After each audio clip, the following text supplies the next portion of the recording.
dengar berita bocornya reaktor nuklir di Chernobyl, Uni Soviet? Pernah dengar? Bocornya reaktor nuklir di Chernobyl yang mengakibatkan ratusan bahkan sangat mungkin ribuan nyawa. Cuma satu reaktor. Bagaimana kalau seluruh cadangan nuklir yang dimiliki oleh para negara adik kuasa ini diledakkan? Bahkan yang konon menurut catatan, cadangan nuklir yang dimiliki bersama oleh Amerika dan Rusia sekarang ini sudah sanggup memusnahkan 6 miliar manusia, 1,5 kali lebih banyak dari jumlah manusia yang nongkrong di permukaan bumi ini. Saudara-saudara hadirin yang saya hormati, lalu saat mendekati hari kiamat, apalagi tandanya? Setelah Nabi Isa wafat, pada saat turunnya yang kedua kali, lalu Allah meniupkan angin sejuk. Semua orang-orang beriman, orang-orang baik wafat, sehingga penghuni bumi ini cuma tinggal lagi terdiri dari orang-orang kafir. Tidak ada lagi di bumi ini yang bisa mengucapkan Allah. Sehingga dalam hadis qudsi itu ada keterangan, innallaha azza wa jalla yaqulu li Israfil. Allah pernah pesan kepada malaikat Israfil, kata Allah, Israfil, iza sami'ta qailan yaqul Allah Allah fa akhirin nafah 40 sanatan ikraman liqailiha. Hai Israfil, apabila kau dengar di permukaan bumi masih banyak orang yang mengucapkan Allah Allah, maka tunda sangkakala kiamat itu 40 tahun. Untuk apa? Ikraman liqailiha, menghormati orang yang mengucapkan Allah Allah itu. Wah, jadi karena sekarang masih banyak yang mengucapkan Allah, besar hatilah kita, masih jauh kiamat itu. Tapi jangan lupa, kiamat pribadi, kiamat kecil itu yang gak kita sangka-sangka. Ajal datang mencabut nyawa, itu kiamat pribadi, dan itu yang pasti kita hadapi, dan itu yang membuat kita tidak boleh bersikap main-main di dalam kehidupan sekarang ini. Saudara hadirin yang saya hormati, tidak ada lagi orang-orang muslim, seluruh penduduk dunia ini kafir. Lalu terciptalah struktur sosial yang berlandaskan prinsip hidup semau gue. Bakal terjadilah prinsip di mana yang kaya menyantap yang miskin, yang kuat menindas yang lemah. Hidup sudah bagaikan di rimba belantara, berlaku hukum rimba, siapa yang kuat dia yang menang, siapa yang lemah menjadi mangsa. Timbul kekacauan, maksiat merajalela, munkarat menjadi-jadi, sehingga isi bumi ini penuh dengan segala macam perbuatan dosa. Tidak ada perlunya lagi alam diperpanjang temponya. Datang saat yang sudah dijanjikan oleh Allah Azza wa Jalla, maka terjadilah yang disebut kiamat kubra, kiamat besar, kiamat hancur-hancuran. Bagaimana kejadian ini dimulai? Dalam surah Az-Zumar ayat 68, Allah Subhanahu wa taala berfirman, "Wa nufikha fis-suri fasa'iqa man fis samawati wa man fil ardi illa man syaa Allah." Maka manakala ditiuplah sangkakala, terkejutlah seluruh yang ada di langit dan seluruh yang ada di bumi. Bila saat kiamat datang, Allah perintah malaikat Israfil, Israfil, tiup sangkakalamu. Ditiuplah sangkakala oleh malaikat Israfil. Yang akibat daripada tiupan itu, seluruh yang ada di langit, seluruh yang ada di permukaan bumi terkejut. Yang ada di langit siapa? Malaikat kan. Bayangin aja kalau malaikat kaget, apalagi kita. Terkejut seluruh makhluk yang ada di bumi, yang ada di langit mendengar suara sangkakala itu. bunyinya tidak sanggup kita bayangkan dahsyatnya. Ledakan nuklir, ledakan neutron, belum apa-apa ketimbang bunyi sangkakala malaikat Israfil ini. Nah, lalu mendengar bunyi sangkakala ini, gemparlah makhluk, kacaulah alam. Bumi gempa, planet-planet bertabrakan, gunung meletus, air laut tumpah ke darat, angin topan bertiup, halilintar menyambar. Lalu semua yang bernama hidup mati total. Mati bareng tanpa persiapan. La haula wala quwata illa billah. Saya kadang-kadang dalam tafakur bermohon, ya Allah, mudah-mudahan saya nggak nemuin kiamat beneran. Ngeri, nggak bisa kita bayangkan macam apa suasana seperti itu. Allah saja banyak memberikan gambaran, misalnya Al-Qari'ah, wa mal qari'ah, wa ma adraka mal qari'ah. Kejadian yang menggemparkan. Tahukah kamu apa kejadian yang menggemparkan itu? Yauma yakunun nasu kal farasil mabsus wa takunul jibalu kal ihnil manfus. Pada saat itu manusia berterbangan bagai kupu-kupu, gunung berterbangan seperti kapas ditiup angin. Gunung saja macam kapas, konon lagi manusia. Kematian total, mulai semut sampai gajah mati, jin mati, iblis mati, malaikat mati.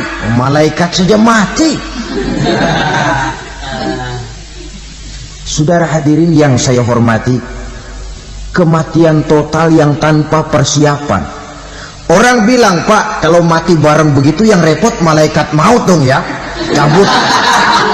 cabut sana, cabut sini.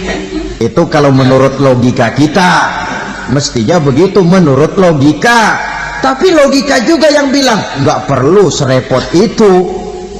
Sebab untuk mematikan listrik di wilayah DKI, di wilayah Jakarta, nggak perlu tiap rumah didatengin matiin, ya lama. Cukup dari kantor pusatnya saja PLN, tekan satu tombol, gelaplah seluruh Jakarta. Saudara hadirin yang saya hormati, kematian total. Lalu setelah kematian total, planet-planet juga mati, dalam arti tidak bergerak dan beredar. Angin mati, dalam arti tidak bertiup. Air mati, dalam arti tidak ada riak gelombang. Pokoknya semua mati. Kullu nafsin za'iqatul maut, semua yang bernafas mati. Dalam ayat lain, kullu man 'alaiha fan, semua yang ada di permukaan bumi fana. Yang kekal cuma Allah Subhanahu wa ta'ala. Yang paling belakang mati malaikat maut dan malaikat Israfil. Tapi mati juga sesuai dengan janji Allah. Menurut hadis Bukhari Muslim dari Abi Hurairah, masa tenggang waktu antara kematian total pada tiupan sangkakala pertama dengan proses kebangkitan pada tiupan sangkakala kedua 40 lamanya. Tidak dijelaskan oleh Abi Hurairah 40 jam, apa 40 hari, apa 40 tahun. Hadis-hadis cuma menyebutkan 40 saja. Sunyi alam, yang tinggal cuma Allah saja lagi. Ketika itu Allah berseru-seru, katanya, limanil mulkul yauma, siapa para penguasa hari ini? Mana itu raja-raja dan penguasa yang dulu mengaku jadi Tuhan? Fir'aun, mana Fir'aun sekarang? Yang dulu jadi raja, merasa berhasil, sombong, lalu tidak mau turun-turun dari kekuasaannya, sampai kepada puncak kekurang ajarannya mengangkat diri jadi Tuhan. Mana itu Fir'aun? Namrus, Mana sekarang Namrus? La ilaha illa ana. Ternyata tidak ada Tuhan lain selain daripada aku, kata Allah. Proses kemudian, saudara-saudara, turunlah hujan dari langit. 40 lamanya hujan itu. Tidak jelas juga 40 jam apa 40 hari. Setelah air turun membasahi, datanglah tiupan sangkakala yang kedua. Semua yang bernama mati bangkit dari kuburnya masing-masing. Ini yang disebut Yaumul Ba'thi, hari kebangkitan. Allahu Akbar. Pada saat kita bangkit dari kubur kita masing-masing, kumpul di padang mahsyar namanya. Bayangin aja, saya sendiri nggak sanggup bayangin. Manusia sejak zaman Adam sampai zaman kiamat kumpul bareng di tempat sama. Berapa banyaknya itu?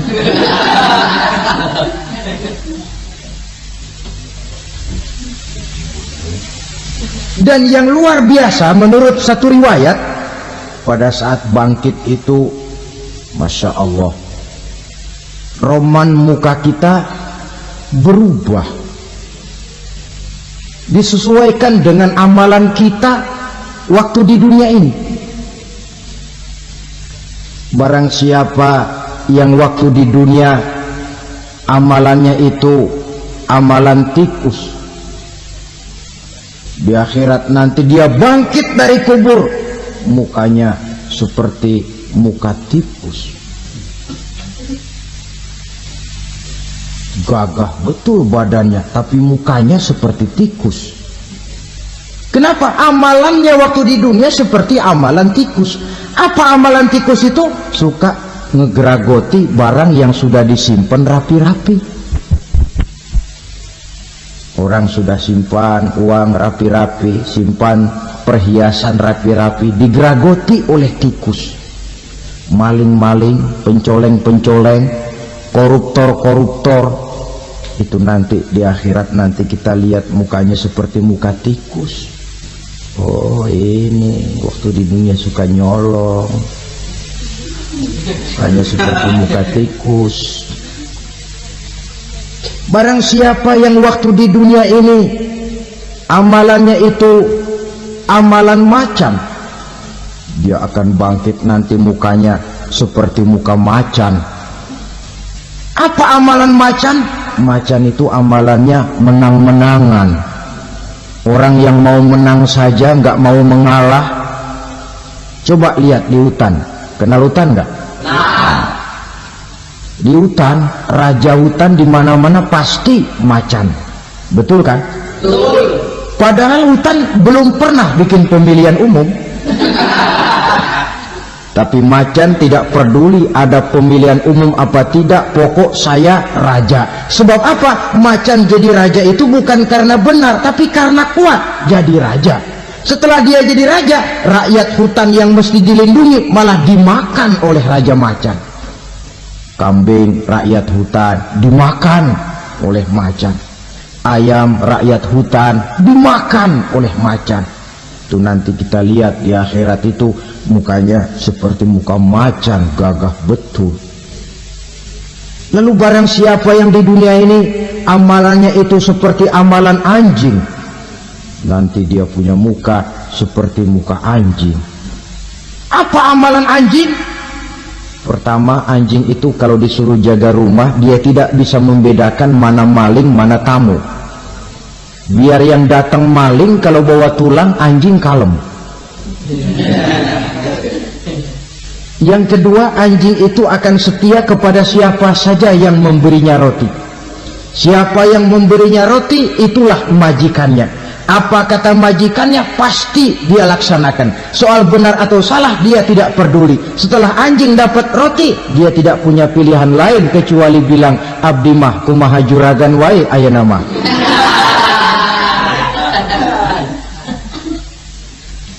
Saudara hadirin yang saya hormati, berkumpul di padang mahsyar Tiap orang sibuk dengan persoalannya masing-masing. Matahari waktu itu didekatkan oleh Allah, panas luar biasa. Ada yang saking panasnya itu mencucurkan peluh keringat sampai sebatas mata kakinya. Ada yang keringatnya sampai sedengkulnya, ada yang keringatnya sampai sepusatnya, ada yang keringatnya mengalir sampai sebahunya, ada yang kelelap oleh keringatnya sendiri, sementara orang di sampingnya nggak apa-apa. Bergantung lagi amalan dia waktu di dunia ini. Saudara-saudara, sebagian orang dalam kepanikan padang mahsyar berombong-rombong datang mereka menghadap Nabi Adam. Ya Adam, anta abal bashar.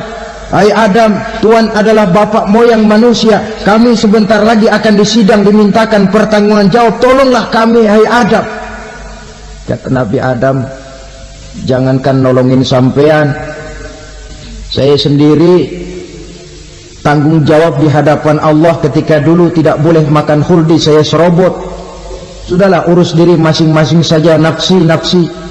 Begitu kata Nabi Nuh, begitu kata Nabi Ibrahim. Tiap orang bertanggung jawab sendiri-sendiri. Ketika itulah saudara-saudara, nikmatnya menjadi umat Nabi besar Muhammad sallallahu alaihi wasallam. Sebab apa? Walaupun menurut abjad kita ini umat paling belakang, kan paling belakang kita ini toh, karena Nabi Muhammad adalah Nabi akhir, tapi akan dihisap lebih dulu, lewat di atas sirat lebih dulu, masuk surga lebih dahulu ketimbang umat-umat belakangan. Ketika Rasul mendekati ajal, beliau tanyakan itu kepada malaikat Jibril.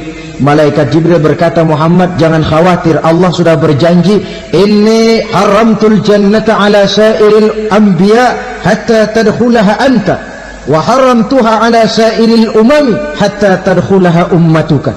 Surga aku haramkan buat seluruh nabi kecuali kalau engkau Muhammad sudah masuk ke dalamnya, dan surga aku haramkan buat seluruh umat kecuali kalau umatmu Muhammad sudah masuk ke dalamnya. Logikanya, walaupun menurut abjad kita umat paling belakang, bakal dihisab paling dulu, lewat di atas sirat paling dulu, masuk surga paling dulu, kalau mampir ke neraka juga paling dulu. Ya resiko. Jangan mau enaknya aja paling dulu. Saudara hadirin yang saya hormati, setelah masa kebangkitan